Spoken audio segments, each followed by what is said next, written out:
మహాభారతం మహాభారతాన్ని వ్యాస మహర్షి రచించినట్టుగా మనం చెప్తున్నాం. వ్యాస మహర్షి కూడా అతను సాక్షాత్తు ఆ శ్రీ మహావిష్ణువు యొక్క అంశాన్ని చెప్తారు. అటువంటి వ్యాస మహర్షి గొప్ప జ్ఞాని. అతను మొత్తం వేదాలన్నింటినీ కూడా ఆపోషణం పట్టినటువంటి వాడు.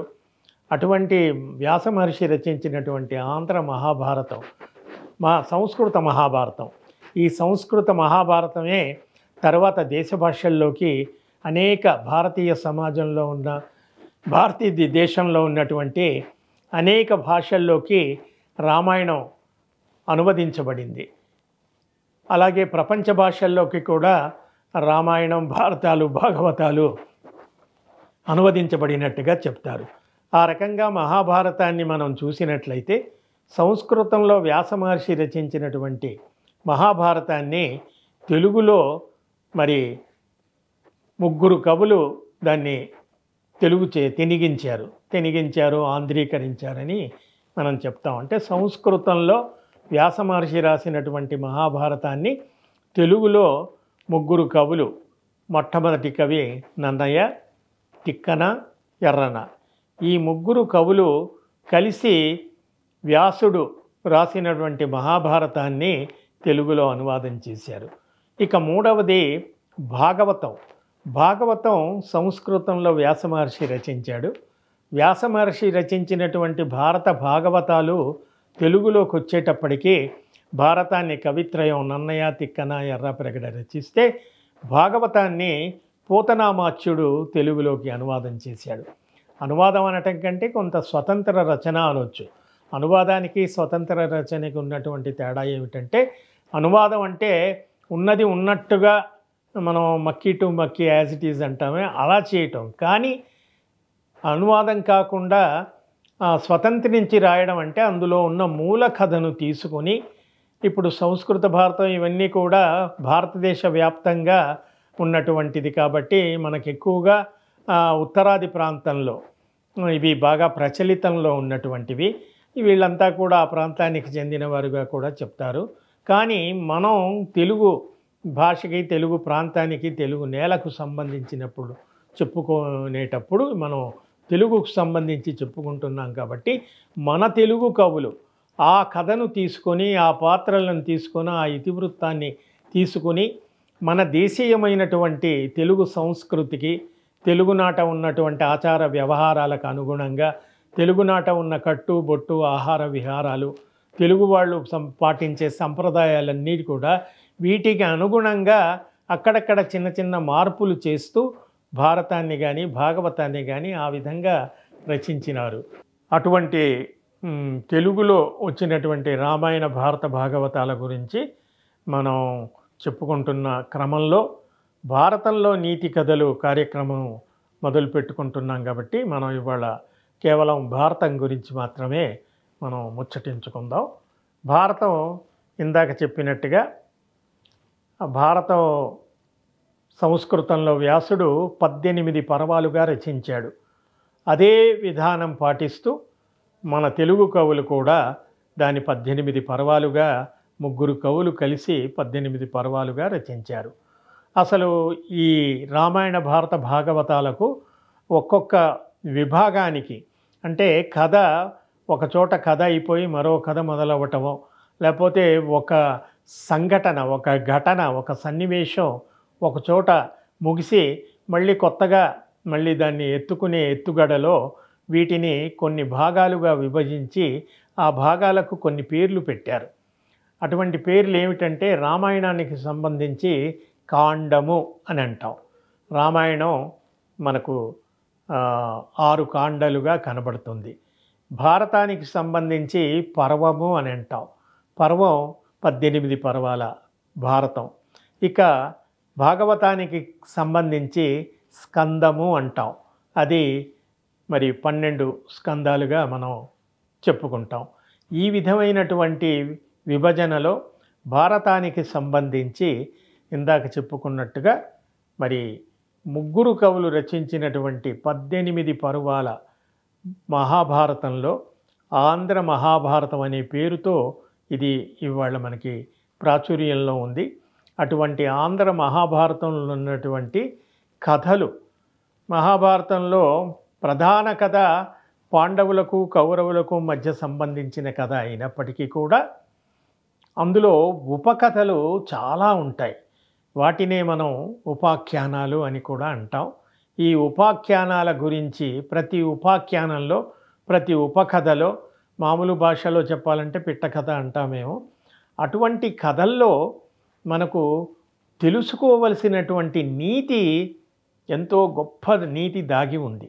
అటువంటి నీతి కథలను గురించి మనం ఈ కార్యక్రమ పరంపరలో ధారావాహికంగా మనం చెప్పుకుందాం.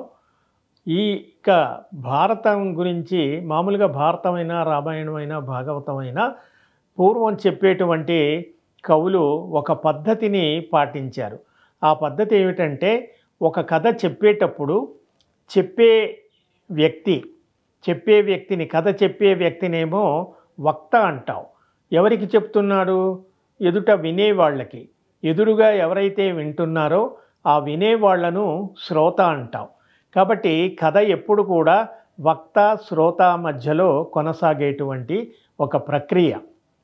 అటువంటి ప్రక్రియ మౌఖికంగా మనం నాటకాలు కానీ, హరికథలు, బుర్రకథలు, ఇతర కళారూపాలు చూసేటప్పుడు ఇది మనం చూస్తుంటాం. కానీ ఇది లిఖిత సాహిత్యం కదా, దీంట్లో శ్రోత వక్త అవసరం ఏమిటి అని అనుకోవచ్చు. కానీ పూర్వ సంప్రదాయంలో ఏమిటంటే, ఏ కథ అయినా కూడా ఒక వక్త ఒక శ్రోతకి వినిపిస్తున్నట్టుగా కథ మొదలవుతుంది. అంటే మహాభారతం గురించి చెప్పుకుంటున్నాం కాబట్టి మహాభారతంలో కథంతా కూడా, ఈ 18 పర్వాలలో దాగి ఉన్న కథంతా కూడా ఎలా కొనసాగుతుంది అంటే గనక ఒక వక్తకి శ్రోతకి మధ్యలో కొనసాగుతుంది. అయితే ఎవరి వక్త ఎవరి శ్రోత అని తెలుసుకున్నప్పుడు వైశంపాయనుడు అనేటువంటి ఒక మహర్షి, అంటే ఆ రోజుల్లో అంతా ఋషులు, వాళ్ళు యోగ సాధన ద్వారా, తపశ్శక్తి ద్వారా విజ్ఞానాన్ని, దార్శనికతను సంపాదించినటువంటి వారు కాబట్టి వారు మంచి చెడులు తెలుసుకొని సమాజానికి చెప్పవలసిన వాళ్ళు కాబట్టి, అందుకని ఇక్కడ వైశంపాయనుడు అనేటువంటి ఒక ఋషి ఎవరికి చెప్తున్నాడు? జనమేజయుడు అనేటువంటి ఒక శ్రోతకు ఈ భారత కథనంతా కూడా చెప్తూ ఉంటాడు. భారతం మొత్తం ఇలాగే నడుస్తుంది. వైశంపాయనుడు జనమేజయునికి చెప్పినటువంటి కథ. మళ్ళీ అందులో చాలా ఉపాఖ్యానాలు వస్తూ ఉంటాయి. మళ్ళీ అందులో ఎన్నో రకరకాల విభాగాలు ఉంటాయి. అయితే ఇక్కడ జనమేజయుడు ఎవరు? వైశంపాయనుడు ఒక ఋషి అని చెప్పుకున్నాం కదా. జనమేజయుడు ఎవరు అన్నప్పుడు మహాభారతంలో ప్రధాన పాత్రలు ఏమిటి అంటే పాండవులు, కౌరవులు. పాండవులు 5, కౌరవులు 100 అని మనకి తెలుసు. ఈ పాండవులని పంచపాండవులు అంటాం. ధర్మరాజు, భీముడు, అర్జునుడు, నకులుడు, సహదేవుడు, ఈ 5 అన్నదమ్ములు. కౌరవులు దుర్యోధనుడు, దుశ్శాసనుడు, ఇంకా వరుసగా 100 పేర్లు ఉన్నాయి. కానీ ఇక్కడ మనకు అప్రస్తుతం కాబట్టి అది ప్రస్తావించకుండా, అసలు ఈ జనమేజయుడు వైశంపాయనుడి ద్వారా విన్నటువంటి కథతో మొదలవుతుంది కాబట్టి వైశంపాయనుడు ఋషి అని చెప్పుకున్నాం. జనమేజయుడికి గురించి తెలుసుకోవడానికి ఇది చెప్పవలసిన అవసరం ఉంది. ఈ పంచపాండవుల్లో ధర్మరాజు, భీముడు, అర్జునుడు మధ్యముడు, అందుకే అతన్ని పాండవ మధ్యముడు అంటారు. కాబట్టి అర్జునుడి యొక్క కుమారుడు, అర్జునుడికి సుభద్రకి కలిగినటువంటి కుమారుడు అభిమన్యుడు. ఈ అభిమన్యుడు ఉత్తరకు జన్మించినటువంటి వాడు పరీక్షిత్తుడు. పరీక్షిత్తుడు, మాద్రవతి, ఈ దంపతులకు జన్మించినటువంటి వాడు జనమేజయుడు. కాబట్టి జనమేజయుడు ఎవరు అన్నప్పుడు మనకు అర్జునుడి యొక్క ముని మనవడు, అర్జునుడి కొడుకు అభిమన్యుడు, అభిమన్యుని కొడుకు పరీక్షిత్తుడు, పరీక్షిత్తుని కొడుకు జనమేజయుడు. కాబట్టి జనమేజయుడికి వాళ్ళ ముత్తాతల యొక్క కథను చెబుతాను అని వైశంపాయనుడు మొదలు పెడతాడు.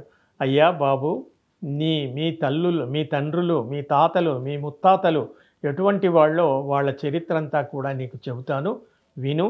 అందులో ఉన్నటువంటి ధర్మ సూక్ష్మాన్ని గ్రహించి నువ్వు కూడా ధర్మవర్తనుడివై ఈ ధరణిపైన, ఈ భూమిపైన, ఈ ప్రపంచంలో, ఈ సమాజంలో ఒక మంచి మనిషిగా చరిత్రలో నిలిచిపో అని ఒక హితబోధ చేస్తూ వైశంపాయనుడు చెప్పిన కథ మొత్తం అంతా కూడా ఈ మహాభారతం. కాబట్టి మహాభారతాన్ని మరి వైశంపాయనుడు జనమేజయుడికి చెప్పాడు. జనమేజయుడు అర్జునుడి యొక్క మునిమనుడు అని చెప్పుకున్నాం.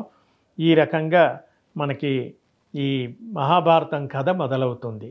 ఇక మరొక విషయం ముఖ్యమైనది, అసలు మహాభారతాన్ని నన్నయ్య తెలుగులోకి అనువాదం చేశాడు అని చెప్పుకుంటున్నాం. అయితే నన్నయ్య 18 పర్వాల మహాభారతాన్ని నన్నయ్య కేవలం ఈ 18 పర్వాలలో మొదటిది ఆది పర్వం, తర్వాత సభాపర్వం, మూడవది అరణ్య పర్వం.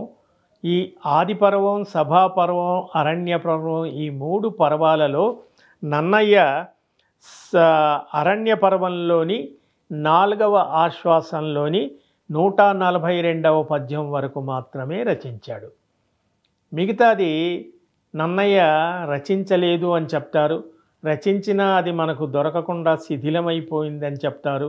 రకరకాల కారణాలు చెప్తారు, కానీ అది మనకిప్పుడు ఇక్కడ ప్రస్తుతం. ఏది ఏమైనప్పటికీ కూడా తెలుగులో నన్నయ్య, తిక్కన, ఎర్రాప్రగడ రాసిన భారతం 18 పర్వాలు. అందులో నన్నయ్య రాసింది 2.5 పర్వాలు. ఆ 2.5 పర్వాలలో మరి ఆది పర్వం, సభాపర్వం, అరణ్య పర్వం. ఈ అరణ్య పర్వంలో కూడా 4వ ఆశ్వాసం. మళ్ళీ ఇందాక పర్వాలేంటి, ఆశ్వాసాలు ఏంటి అని మనకి ఒక ఆలోచన వస్తుంది. పర్వం అంటే మొత్తం కథను విభజించినటువంటి తీరు.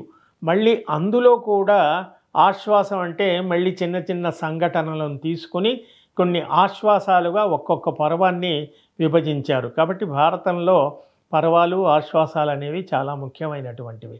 అటువంటి ఆశ్వాసాలలో కొన్ని ఆశ్వాసాలు 10, 11, 4, 5, 3 ఇలా రకరకాలుగా ఉంటాయి. అయితే నన్నయ్య రాసినటువంటి అరణ్య పర్వం 3వ పర్వంలో 4వ ఆశ్వాసంలో 142వ పద్యం వరకు మాత్రం రాశాడు. ఆ పద్యాన్ని ఏం చెప్తామంటే, శారద రాత్రులుజ్వల లసత్తర తారకహార పంక్తుల్ అనేటువంటి ఒక పద్యం. అది 142వ పద్యం.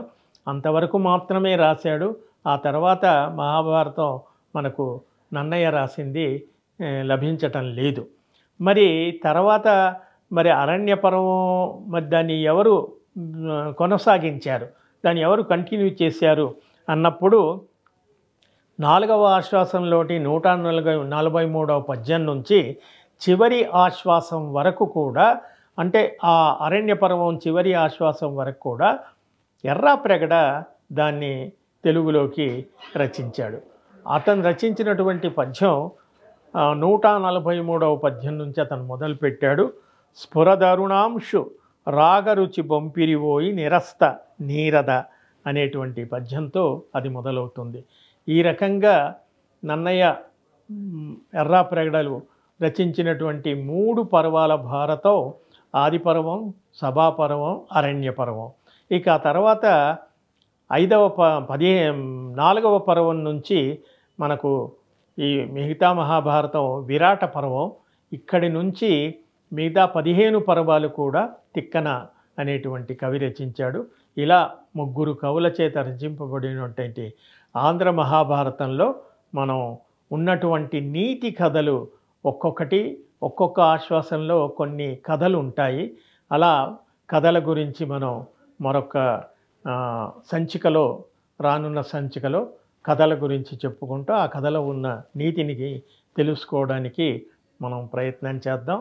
తర్వాత మహాభారతాన్ని పెద్దలు ఏం చెప్పారంటే నీతి కథలు అని మనం ఈ కార్యక్రమాన్ని చెప్పుకుంటున్నాం కదా. అందులో నీతి ఏమిటి అన్నప్పుడు, అసలు మహాభారతం ఎలా ఉంది అన్నప్పుడు, ధర్మతత్వజ్ఞులు ధర్మశాస్త్రం బని, ఆధ్యాత్మవిధులు వేదాంతమనియు, నీతి విచక్షణులు నీతి శాస్త్రం బని, కవి వృషభులు మహాకావ్యమనియు, లాక్షణికులు సర్వలక్ష్య సంగ్రహమని, ఐతిహాసికులు బహుపురాణ ఐతిహాసికులు ఇతిహాసమనియు, పరమ పౌరాణికుల్ బహు పురాణ సముచ్చయంబని మహి కొనియాడుచుండ, వివిధ వేదతత్వ వేది వేదవ్యాసుడాది ముని పరాశరాత్మజుండు విష్ణు సన్నిభుండు విశ్వజనీనమై పరగుచుండ చేసే భారతంబు అని నన్నయ్య భారత రచనకు సంబంధించి ఈ పద్యంలోనే తెలియచేశాడు. అంటే ఎవరు భారతాన్ని ఎలా చూస్తే వాళ్ళకి ఆ విధంగా కనపడుతుందట. కవులకు అది ఒక మహాకావ్యంగా, ధర్మతత్వజ్ఞులకు అది ధర్మశాస్త్రంగా, నీతి కోవిదులకు అది ఒక నీతి శాస్త్రంగా, లాక్షణికులు అంటే వ్యాకరణవేత్తలకు అందులో గొప్ప వ్యాకరణ అంశాలు ఉన్నాయని, అలాగే పౌరాణికులు పురాణం చెప్పే వాళ్ళకి అందులో ఎన్నో పురాణ గాథలు, ఇలా రకరకాల అంశాలతో కూడినటువంటి ఒక గొప్ప విజ్ఞాన నిధిగా చెప్తారు. ఇటువంటి నిధిని ఆ విష్ణుమూర్తి సమానుడైనటువంటి వ్యాస మహర్షి రచించాడని ఈ పద్యం ద్వారా నన్నయ్య చెప్పాడు. కాబట్టి మరొక సంచికలో మనం కథల గురించి తెలుసుకుందాం. అంతవరకు సెలవు. నమస్కారం.